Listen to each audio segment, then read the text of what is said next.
question from Senator Graham and the other senators is for the counsel for the president.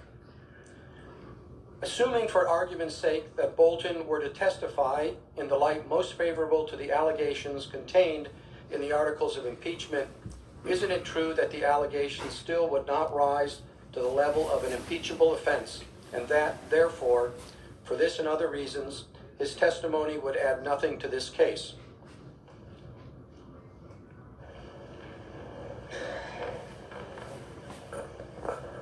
Mr. Chief Justice, Senators, thank you for the question.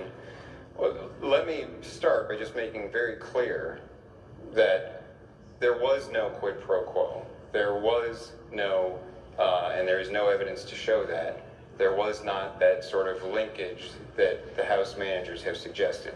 But let me answer the question directly, which I understand to be, assuming for the sake of argument that Ambassador Bolton would come and testify the way the New York Times article alleges, the way his book describes the conversation, then it is correct that even if that happened, even if he gave that testimony, the articles of impeachment still wouldn't rise to an impeachable offense. And that's for at least two reasons. Let me explain that. The first is, on their face, the articles of impeachment, as they've been laid out by the House managers, even if you take everything that's alleged in them, they don't, as a matter of law, rise to the level of an impeachable offense.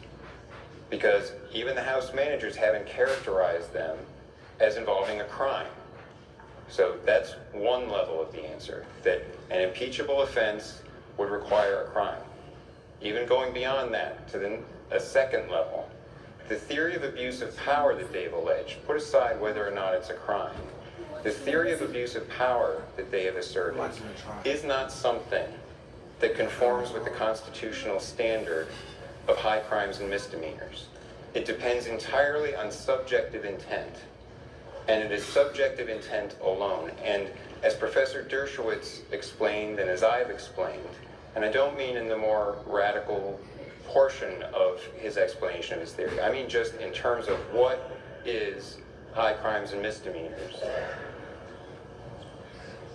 He explained that something that is based entirely on subjective intent is equivalent to maladministration.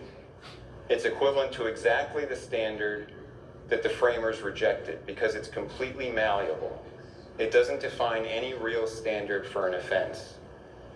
It allows you to take any conduct that on its face is perfectly permissible, and on the basis of your projection of a disagreement with that conduct, a disagreement with the reasons for it, to attribute a bad motive, to try to say there's a bad subjective motive for doing that and we'll make it impeachable. That doesn't conform to the constitutional standard. So, at the common law, they would call the reaction to a charge like this a demur.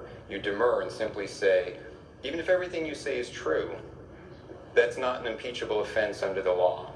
And that is an appropriate response here. Even if everything you allege is true, even if John Bolton would say it's true, that is not an impeachable offense under the constitutional standard.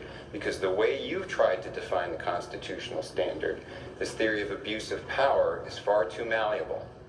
It goes purely to subjective intent, and it can't be relied upon. Then the third level of my answer is this.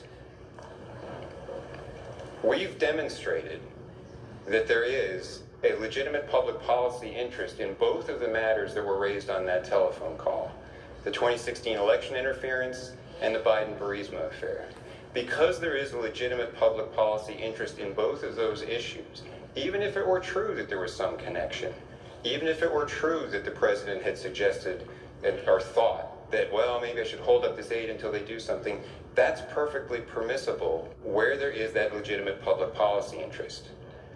It's just the same as if there's an investigation going on, the president wants a foreign country to provide some assistance. It's a legitimate foreign policy interest to get that assistance.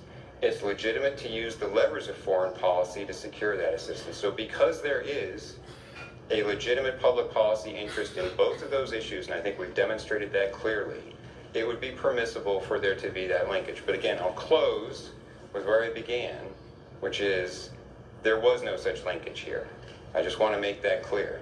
But taking for the sake of argument the question as phrased, even if Ambassador Bolton would testify to that, even if you assumed it were true, there is no impeachable offense stated in the articles of impeachment. Thank you. Thank you, counsel. The senator from Illinois.